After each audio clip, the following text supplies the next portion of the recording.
In our daily life, we need motivation in different forms.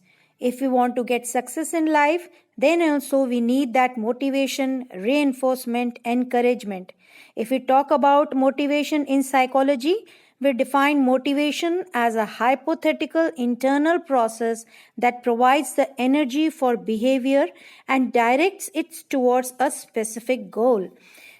So welcome learners to my channel all about education. और आज हम बात करेंगे अभिप्रेरण के विभिन्न जो सिद्धांत हैं, थियोरीज हैं, उनके बारे में बात करेंगे। अगर आप मोटिवेशन क्या है, नीड, ड्राइव से उसमें क्या अंतर है, what is the difference of motivation, how we can differentiate it from need, a drive, etc., then you can watch my video which I have already uploaded and I'll give the link in the description box. So आप अगर motivation के बारे में जानना चाहते हैं कि motivation क्या है, उसकी भी मैं लिंक डाल दूंगी। उसमें आप मोटिवेशन के बारे में जनरल एक ओवरव्यू जान सकते हैं। आज हम सिद्धांतों की बात करेंगे। तो अगर हम बात करें ब्लेयर, जोन्स एंड सिम्पसन की, तो वो कहते हैं कि motivation is a process in which the learners internal energies are directed towards various goal objects in his environment arising from the basic needs. Motives are the energies which give direction and purpose to behavior.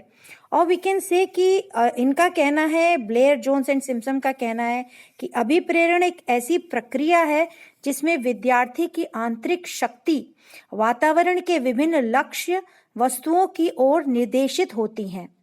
हम लोगों की मूल आवश्यकताओं से उपजकर अभिप्रेरण एक ऐसी शक्ति के रूप में कार्य करता है जो व्यवहार को एक उद्देश्य एवं दिशा प्रदान करता है। अगर हम एक टोटलिटी में बात करें तो मोटिवेशन हमें एक दिशा भी देता है और अपने उद्देश्य की ओर बढ़ने के लिए प्रेरित भी करता है और उद्देश्य बढ़ाने में भी बहुत ही सहायता प्रदान करता है। इसके लिए लेकिन बहुत सारे लोगों ने, बहुत सारे मनोवैज्ञानिकों ने, साइकोलॉजिस्ट ने अलग अलग थ्योरीज दी हैं। तो आज हम उन अलग अलग थ्योरीज के बारे में बात करेंगे कि किसने क्या थ्योरीज दी, और बेसिकली हम बहुत मेन थ्योरीज के बारे में बात करेंगे। बहुत ही इम्पॉर्टेंट टॉपिक है। मोटिवेशन अपने आप में बहुत इम्पॉर्टेंट है। ये किसी भी प्रकार का आपका प्रोफेशनल कोर्स हो, चाहे वो MBA हो, BBA हो, B.Ed हो, M.Ed हो, MA एजुकेशन हो, इस तरह के BCom हो, इन सब में आपको, इवन B.Tech में भी, MBA तो बताया ही मैंने आपको, B Pharma में भी आपको मोटिवेशन के बारे में, क्योंकि मोटिवेशन एक ऐसी चीज़ है जो हर क्षेत्र में, जहाँ भी आप चाहे नौकरी करते हो, वर्क प्लेस हो, आप घर में रहते हो, समाज में हो, इन सब में मोटिवेशन बहुत काम आता है। तो let us begin with the theories and move on to the first theory which is intrinsic motivation. Intrinsic motivation या आंतरिक अभिप्रेरण की बात करें तो intrinsic motivation is the pressure from within the person to behave in certain ways. ये अंदर से आता है, आंतरिक है, यानी कि भीतर से हमारे अंदर ये प्रेरणा आती है। सीखने में आंतरिक अभिप्रेरण की महत्व पर बहुत ज्यादा बल इस थ्योरी में दिया गया है। शिक्षा मनोवैज्ञानिकों की आम सहमति है कि बच्चों को सिर्फ बाहर से ही नहीं, अंदर से भी एक अभिप्रेरण होना चाहिए जिससे एक प्रॉपर संतुलन या बैलेंस बनाकर चल सकें। A persons need for feeling competent and self determining in dealing with his environment is called intrinsic motivation. Learners, आपको समझ में आएगा कि आंतरिक अभिप्रेरण सिद्धांत कहता है कि एक ये अंदर से संतुष्टि की ओर बताता है, यानी कि बिना प्रशंसा ये पुरस्कार की अपेक्षा किए हुए जो संतुष्टि की भावना होती है वही आंतरिक अभिप्रेरण है। इसके जो मुख्य बिंदु होते हैं वो, जैसे आप देख सकते हैं, की फैक्टर्स जो है, मुख्य कारक हैं, वो है चैलेंजेस। हमारे सामने किस तरह से चैलेंजेस आते हैं, कैसे वो हमारी जिज्ञासा बढ़ाता है और इन सब चीजों को हम कैसे नियंत्रण में रख सकते हैं। और इन सब को करने के लिए हमारे अंदर एक आत्मविश्वास, एक विल पावर, एक करने की इच्छा, ये बहुत जरूरी है। आपके अंदर एक पॉजिटिव एटीट्यूड, आपके अंदर एक सकारात्मक फीलिंग, सकारात्मक अभिवृत्ति होनी चाहिए। और जब भी आप या एज एन इंडिविजुअल पार्टिसिपेट करते हैं, व्यक्तिगत रूप से कहीं भी सहभागिता करते हैं, तो आप उसको मनोरंजन के तौर पर लीजिए। It should be considered as a fun activity. खुशी से करें, तो खुशी अंदर से ही आती है learners. So it should be done with full fun, frolic and the challenges. So you have to meet the challenge, and you can meet the challenges and be successful only when you are motivated intrinsically. So इसलिए आपके अंदर वो अभिवृत्ति होनी चाहिए. अभिवृत्ति अधिगम में बहुत महत्वपूर्ण है और इससे हमारी जो शैक्षणिक उपलब्धियां हैं उनको हम पा सकते हैं. We can reach our academic achievement levels. तो जैसे कि मैंने बताया, अगर आप ज्ञान अर्जन चाहते हैं, you have to gain knowledge, और आप चाहते हैं कि जो गेन्ड नॉलेज है it should last for a long time, it should be almost permanent, बहुत दूर तक रहनी चाहिए, लंबे समय तक रहनी चाहिए. You must have intrinsic motivation. तो this is what intrinsic motivation says to us. So now if we understand what is intrinsic motivation, then obviously you will be able to relate with the extrinsic motivation also. So Schwartz says in his book Educational Psychology that extrinsic motivation is an incentive provided from outside. Outside का मतलब बाह्य. बाह्य मतलब हमारे जो वातावरण, जो हमारा पर्यावरण है, जो आसपास का पूरा माहौल है, उससे हमको एक्सट्रिंसिक या बाह्य अभिप्रेरण मिलता है. So it is provided from outside the individual to encourage him to behave in ways desired by the persons who provide the incentive. यानी कि जो लोग, आसपास के जो लोग हैं, जो माहौल है, जो पर्यावरण है, जो वातावरण है, वो किस तरह से व्यक्ति को या व्यक्ति विशेष को एनकरेज करता है, उसको उत्साहित करता है, उसको प्रोत्साहित करता है, उसको पुनर्बलन प्रदान करता है. So that is extrinsic motivation. And learners, you should always remember that if we need intrinsic, we do need extrinsic, or even if we have extrinsic motivation, then we do need intrinsic motivation. So both should be balanced in a person so that the person can be successful in life. वो अपने जीवन में आगे बेहतर से बेहतर प्रदर्शन कर सके. अगर हम ग्रीनी एवं लेपर के प्रयोगात्मक तथ्य का शैक्षिक आचार्य समझें तो वो कहते हैं कि आंतरिक अभिप्रेरक तथा बाह्य अभिप्रेरक दोनों पर संतुलित बल डालना चाहिए, क्योंकि छात्रों में सीखने की प्रक्रिया में दोनों का संयुक्त हाथ होता है. Both play equal role for the success of the child, for the proper development of the child. So this is what extrinsic motivation says. And extrinsic motivation tends to affect our activities. जब हम कोई भी क्रिया करते हैं तो जब हमको बाह्य अभिप्रेरण मिलता है, वो किसी भी तरह से हो सकता है. वो आपको पुरस्कार के द्वारा हो सकता है, या आपको जबरदस्ती भी कराया जा सकता है, बल देकर भी कराया जा सकता है, या आपको पनिशमेंट या सजा देकर भी, कि नहीं आपको ये करना चाहिए, आप बार बार करोगे इस क्रिया को तो आप बेहतर कर पाओगे, आपकी प्रैक्टिस हो जाएगी. तो अभ्यास भी कराना, तो पनिशमेंट भी कुछ कुछ तरीके से पॉजिटिव हम बच्चों को दे सकते हैं. पनिशमेंट कभी भी ऐसी नहीं होनी चाहिए जो बच्चे को हतोत्साहित करे या दुखी करे या फ्रस्ट्रेट करे. इस तरह की पनिशमेंट नहीं होनी चाहिए. बच्चे में विल पावर बढ़ाने के लिए देना चाहिए. Engagement is required. उसको सहभागिता के लिए प्रोत्साहित करें कि वो कर सकता है. उसकी क्षमता को बढ़ाएं, उसकी इच्छाओं को बढ़ाएं कि नहीं भाई, तुम इच्छा शक्ति जो होती, जो विल पावर होती है, उसको भी बढ़ाना चाहिए. सो इससे जो उसको ज्ञान प्रदान होगा वो मिलेगा. लेकिन अंदर के जो अभिप्रेरण की तुलना करें तो बाह्य अभिप्रेरण से मिला ज्ञान कम स्टेबल होता है, ज्यादा दिन तक नहीं चलता जितना कि आंतरिक अभिप्रेरण से चलता है. और इसमें क्या होता है कि जब बच्चे को पता चलता है कि अरे मैं ये करूंगा तो मुझे ये अवार्ड मिलेगा या रिवॉर्ड मिलेगा, तो वो क्या करता है कि वो एक्टिविटी जल्दी जल्दी और अच्छी तरह से करने की कोशिश करता है जिससे कि उसको रिवॉर्ड मिले. वो आगे तक उसको नहीं, उसकी लंबी दूरदृष्टि नहीं रखता, वो आगे तक नहीं सोचता. वो क्या करता है, वो वहीं उसी समय तक उस रिवॉर्ड के लिए, उस अवार्ड के लिए ही मेहनत करता है, उसी के लिए अपना अभिप्रेरण निश्चित करता है. इसलिए ये बहुत ही हम कह सकते हैं दूर तक नहीं जाता है, टेम्परेरी होता है, because it is done for immediate rewards. और ज्ञान अर्जन इतना ज्यादा उसमें एक विकल्प नहीं होता या एक उद्देश्य नहीं होता है.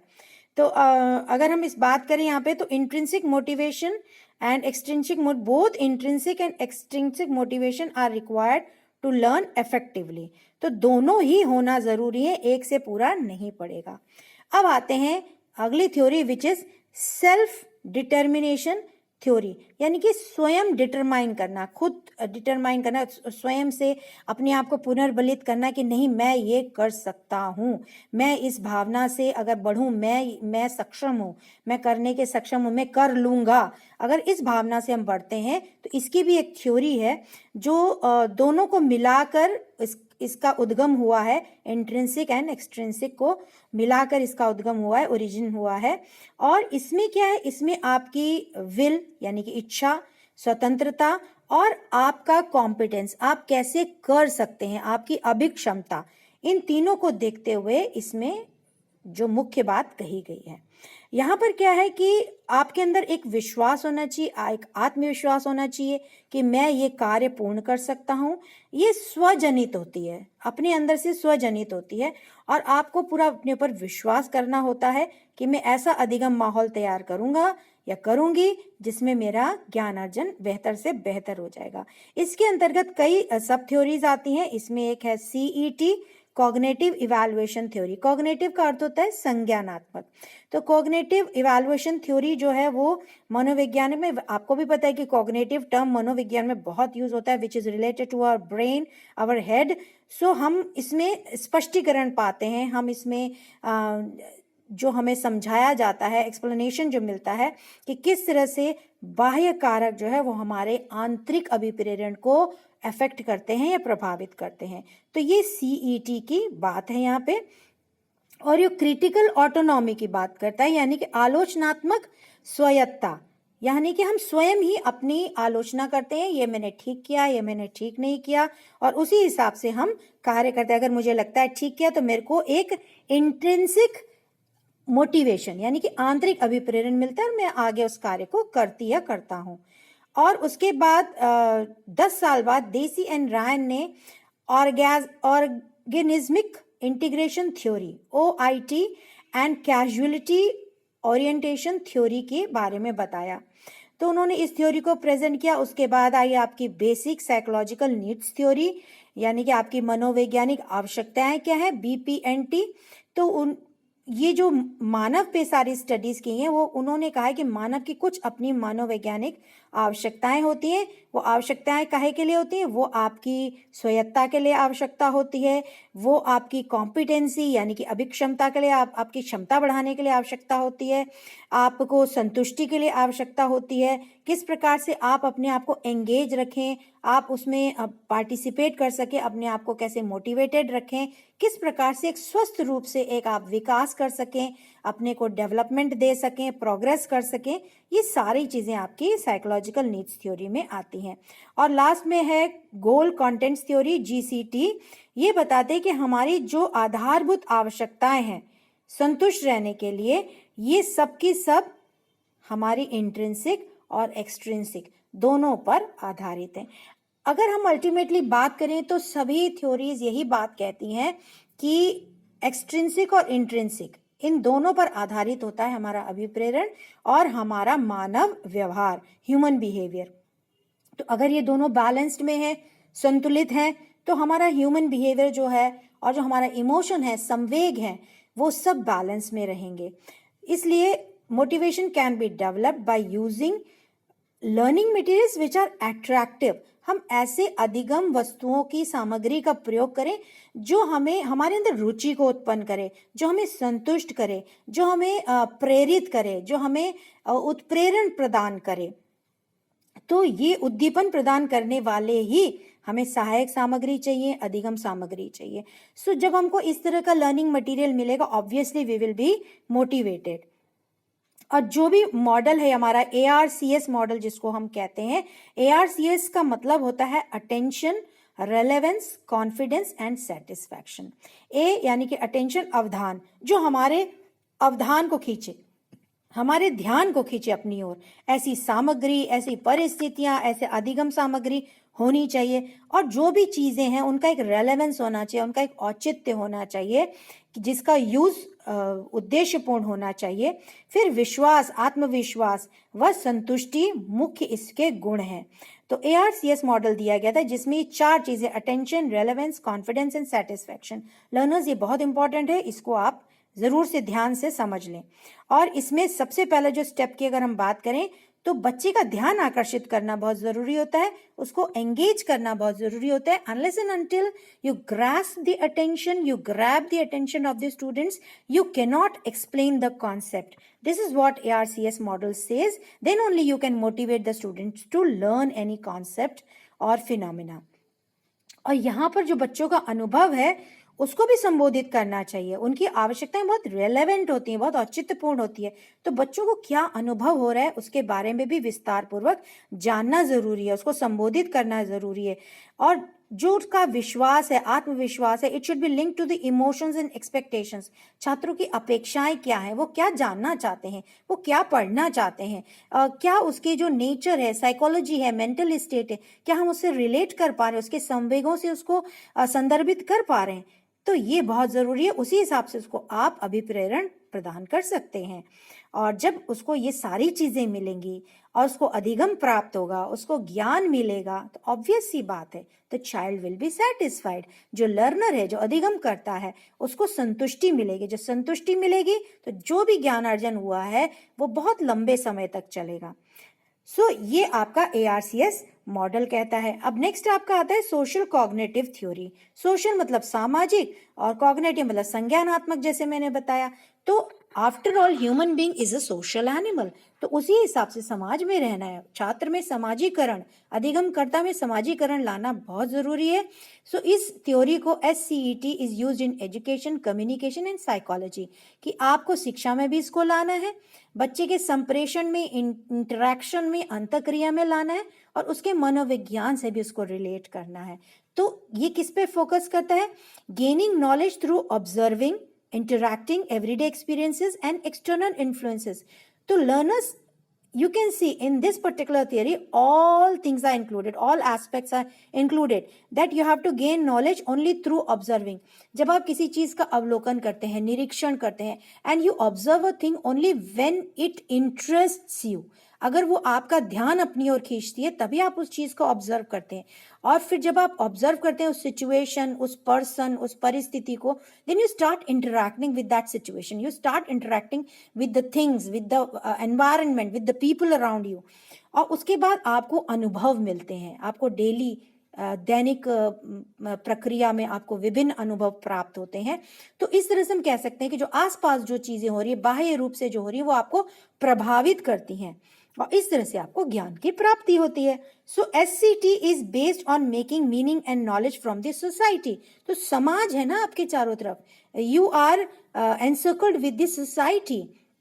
So what happens when you are enveloped with the society, all the activities which are going in the society, it makes you learn something. आपकी लर्निंग को एक अर्थ प्रदान करता है, एक मीनिंगफुल लर्निंग होती है। और ये हम कह सकते हैं कि सोशल इन्फ्लुएंस जो होता है वो हमें ज़रूर अफेक्ट करता है।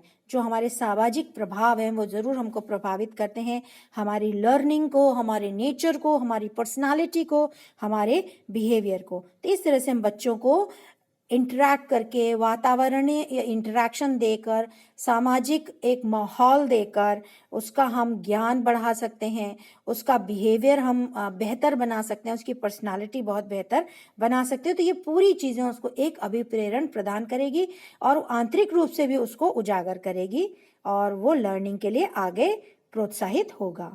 तो SCT अगर हम कहें तो इन 3 चीज़ों पे रिवॉल्व करता है। प्लीज लर्नर्स इसको मार्क कर लीजिए, behaviour, environment factors and personality. तो इन 3 चीजों, व्यवहार जो पर्यावरणीय वातावरणीय कारक हैं और आपका व्यक्तित्व, ये तीनों के बीच में एक रिलेशन होता है, एक संबंध होता है।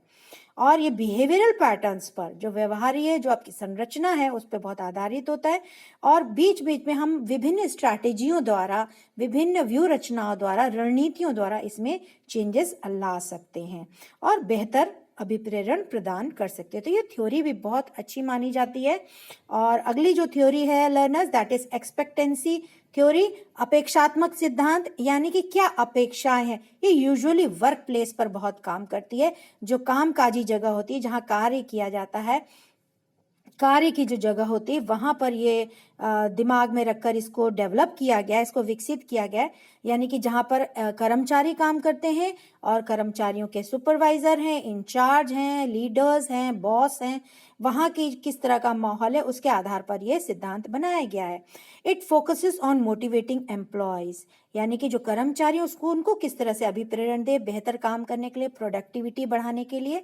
और उसके बाद जब ये बेहतर होती गई तो ये फिर एक शिक्षा का विषय भी बन गया, क्योंकि आपको भी पता है कि अगर आप इंडस्ट्रियलिस्ट बनते हैं, आप किसी वर्कशॉप में काम करते हैं, किसी फैक्ट्री में काम करते हैं, तो वहाँ पर जो आपने पढ़ा है वही चीज़ आप अप्लाई करेंगे। इसलिए पढ़ाई में भी ये आ चुका है और ये रिवाइज होके शिक्षा के स्तर पर भी पहुंच चुका है। It focuses on motivation. तो यहाँ पर जो थ्योरी एस्टैब्लिश की गई है, ये कहती है कि there is relationship between the effort put into task and the performance and appreciation. तीन चीजें हैं learners, there are three things here. First is to put in the effort, यानी कि प्रयासों को डालना, अपने एफर्ट्स को डालना किसी कार्य में, किसी टास्क में, किसी एक्टिविटी में, किसी वर्क में।